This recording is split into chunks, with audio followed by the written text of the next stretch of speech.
Capcom vient tout juste d'annoncer qu'ils ont atteint le million de ventes pour Resident Evil Remaster HD, jeu à la base sorti sur GameCube.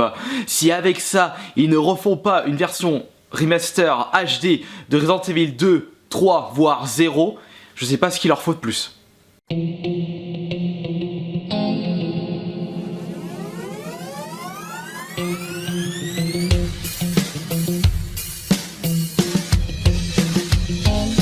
Alors pour ce nouvel épisode des achats hebdo, ces deux semaines, je me suis trouvé de jolies petites choses.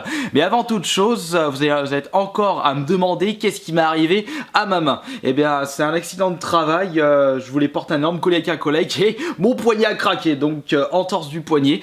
Ce qui me fait chier, c'est que j'ai pas pu déplacer la table, parce qu'il faut bien que je repose mon poignet. Et donc au final j'ai dû refaire à l'ancienne méthode, c'est-à-dire poser sur le côté les jeux que je vais vous présenter. Enfin bon, passons, ce qui nous intéresse, c'est la présentation de ce que j'ai trouvé durant ces 2 semaines. Et comme vous allez pouvoir le voir et le constater, il y a de jolies choses et il y a pas mal de qualité. Alors on va commencer par, il y a un accessoire, une console que je possède déjà, mais ça faisait partie d'un lot plus 17 jeux. On va commencer par l'accessoire, qui est à Amiibo.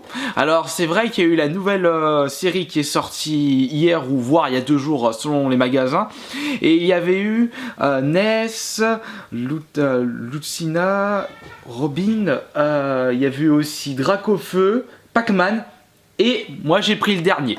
Il s'agit de Wario. Et il me fallait absolument, puisque le Wario possède le costume, et c'est son costume de la série WarioWare, qui est l'une de mes séries de jeux préférées. Quand je l'ai vu dans cette couleur, je me suis dit allez, je vais le récupérer, il faut absolument que je le récupère.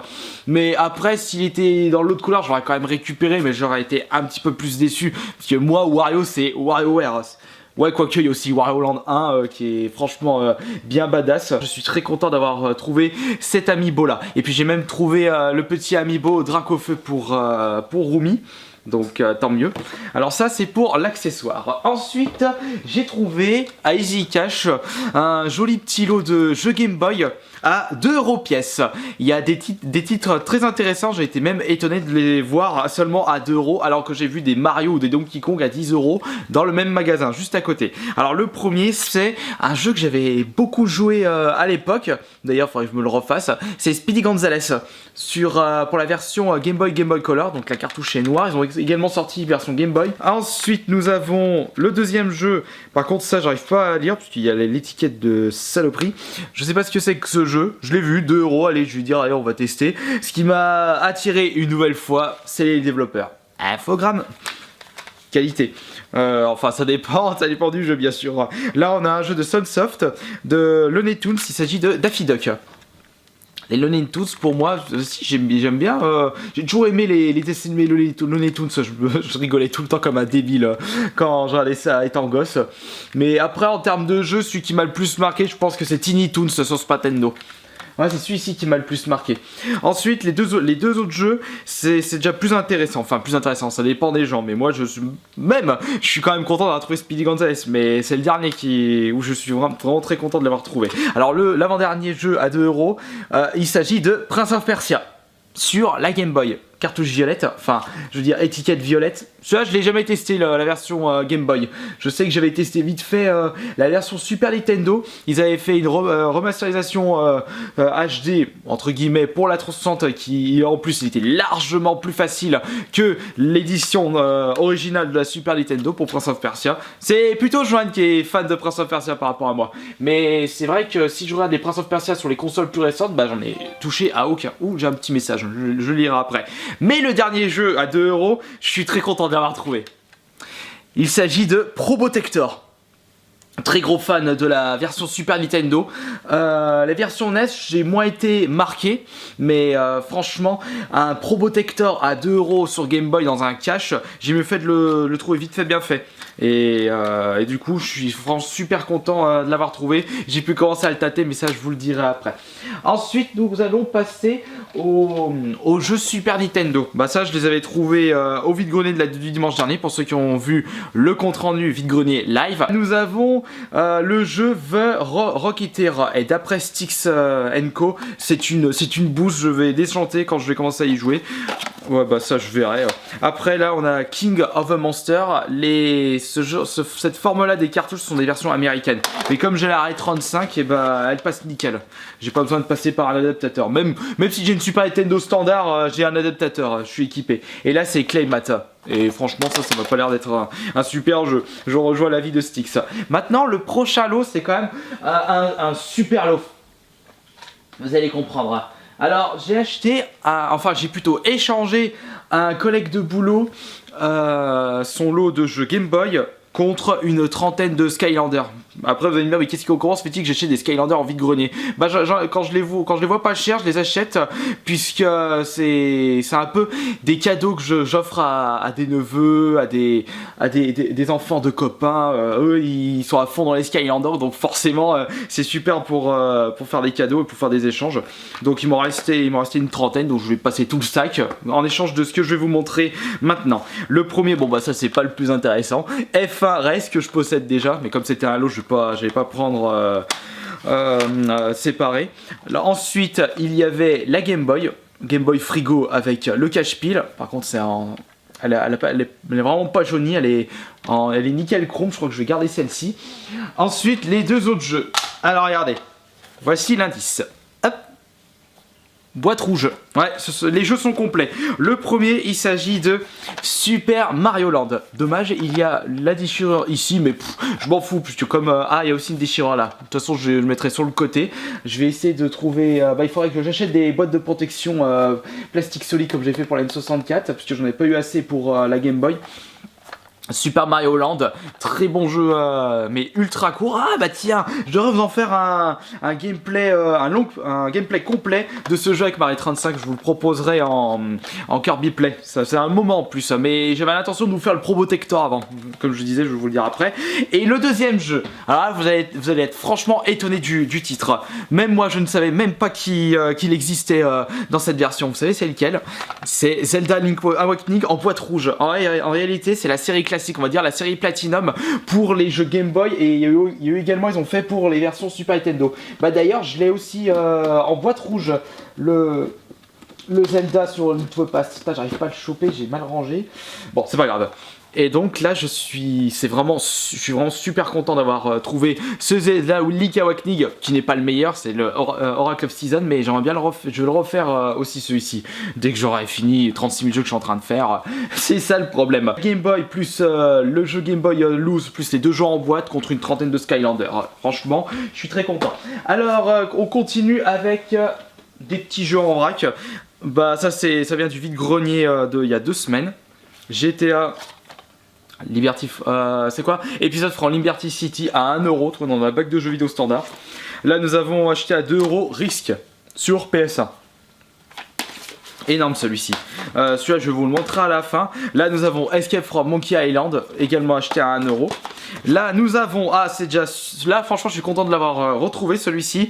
Il s'agit de Alice Retour au pays de la folie, qui est un excellent jeu d'aventure, bien sordide, bien dans l'esprit de la folie, d'où le titre. À la base je l'avais, j'en étais arrivé au 2e ou 3e niveau, mais je l'ai passé à mon frère, lui il l'a terminé, il l'a torché, il a adoré, et il s'est acheté la version PS3, mais il avait vendu sa version Xbox 360 pour s'acheter la version PS3, et forcément bah moi il fallait bien que je le retrouve ou PS3 ou 3.6. Non, la version PS3 c'était même moi qui lui avais retrouvé et je lui avais passé, mais il avait vendu la version 3.6 parce qu'il voulait retrouver la version PS3, mais je lui avais trouvé la version PS3 avant.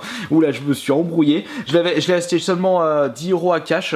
Et c'est vraiment un très bon prix au vu de son prix pratiqué sur internet. Comme d'habitude, bah, les gens c'est des marteaux, même pour ce genre de jeu. Franchement, si vous avez l'occasion de le trouver pour pas cher, allez-y, foncez parce qu'il est énorme celui-ci. Je vais essayer de le terminer. J'ai même vu des cosplays de Alice issus de ce jeu-là. Et bon, pour le dernier jeu, c'est un jeu PS2. Bah, je pense que vous savez c'est lequel. Il s'agit de Roll of Roses, qui est en fait le Roll of Roses qui appartenait à Kalash, puisqu'il était intéressé par par mon amiibo Shulk. Et du coup je lui avais passé un autre jeu, je sais plus c'était lequel, et je lui ai dit bah tiens échange-moi ces deux trucs contre ton Roll of Roses. Je vais me le garder pour ma collection de Sword Art Online, je vais essayer de le faire, mais je l'aime pas, ça, je vous dirai après. Et ce que je peux dire du coup c'est que même si je l'aime pas, j'ai vraiment pas l'intention de le revendre. Pourquoi? Parce que c'est un échange avec Kalash, et forcément les échanges, et bah j'ai pas envie de les revendre. Si j'ai envie de revendre des jeux, bah il y en a plein, il y en a à l'appel ici, donc avant de vendre celui-là, il y en a d'autres à vendre. Voilà, et bah c'est terminé pour les achats de cette semaine avec beaucoup de jeux. Voilà, maintenant qu'est-ce que j'ai joué ces 2 semaines? Eh bien, j'ai joué. Alors je vais tous les prendre. Voilà. Pour commencer, j'ai voulu me refaire le Roll of Roses. Et au bout du compte, franchement, je ne comprends pas la hype qu'il y a tout autour de ce jeu. Franchement, c'est une bouse. C'est de la merde, ce Roll of Roses. Il est en retard graphiquement. Ce jeu date de 2006, alors que Silent Hill 3 est sorti en 2003 et Silent Hill 2 en 2001. Il a 5 ans, il est 5 ans en retard et il est moins bien fait que Silent Hill 2. Et en termes d'ambiance, c'est vrai que c'est une ambiance assez glauque, malsaine. Mais franchement, il est hyper lourd, il est buggé, je me fais chier. Donc, et en plus, l'éclairage est dégueulasse. Donc ça m'a saoulé. Donc je l'ai abandonné, je me suis arrêté où? J'étais au bateau volant. Ensuite, du coup, je me suis lancé... Je me suis refait, j'ai redémarré mes live Twitch et j'ai continué ma petite partie d'isolation, mais ça aussi me saoule parce que c'est que du cache-cache, ça m'énerve. Donc, au bout du compte, je me suis mis à faire de A à Z, j'ai bientôt fini je pense, le Shadow of Light sur la Xbox One parce qu'il est gratuit en ce moment pour les comptes Gold. Et j'en ai profité pour le récupérer, pour le télécharger. Et il est super comme RPG, moi j'aime bien. D'après des personnes qui m'ont mis en commentaire dans le live Twitch, il ressemble beaucoup à FF, mais je me souviens plus c'est lequel de FF. Ça se rapproche beaucoup. Après les RPG, ils se ressemblent tous. Enfin ils se ressemblent tous. Difficile d'innover pour un nouveau RPG. Mais ça c'est du 2D. Mais il est magnifique ce jeu. En plus gratuit. Il faut en profiter. Et puis il est pas si long que ça. Je pense qu'en une dizaine d'heures vous avez terminé le jeu. Là je suis au chapitre 9. Et d'après ce que j'ai vu sur internet, il y en a 10 de chapitres, je suis bientôt à la fin. Mais ça, il faut... Je pense qu'aujourd'hui, je vais continuer mon live Twitch, si ma connexion internet me le permet. Ensuite, comme j'ai vu qu'ils allaient ressortir Rock Band 4 et Guitar Hero Live, j'ai refait une partie de Rock Band 3. Énorme ce jeu. Ensuite, le dernier jeu joué, c'est Probotector sur la Game Boy. Je le joue avec la Ray 35. Problème, je suis bloqué vers le boss de fin. Je suis sûr que c'est le boss de fin. L'espèce de gars avec son vaisseau, enfin plutôt son jetpack, et il vous balance des griffes et des lance-missiles. Et ça me saoule parce que j'ai pas encore trouvé la méthode. C'est la fin du 5e niveau pour ceux qui ont joué à Probotector. Je pense vraiment aux anciens, ceux qui connaissent vraiment les vieux jeux Game Boy. Mais dès que j'aurai réussi à terminer ce jeu, je vous en proposerai un Kirby Play complet. Comme pour le Mario Land. Voilà, c'est terminé pour cet épisode des achats. Je vous le rappelle une nouvelle fois que pour ceux qui se demandent où sont passés les épisodes ASMR, ils sont sur la chaîne secondaire AS Minotaur maintenant. Et j'ai toujours plein d'idées de vidéos en tête. Voilà, et je vous remercie beaucoup de continuer à me suivre, à me mettre des j'aime, à mettre autant de commentaires. Maintenant, j'essaie de répondre à beaucoup de vos commentaires. Je change un peu de mentalité. Et je remercie également aux nouveaux abonnés, bien sûr. Allez, à la prochaine!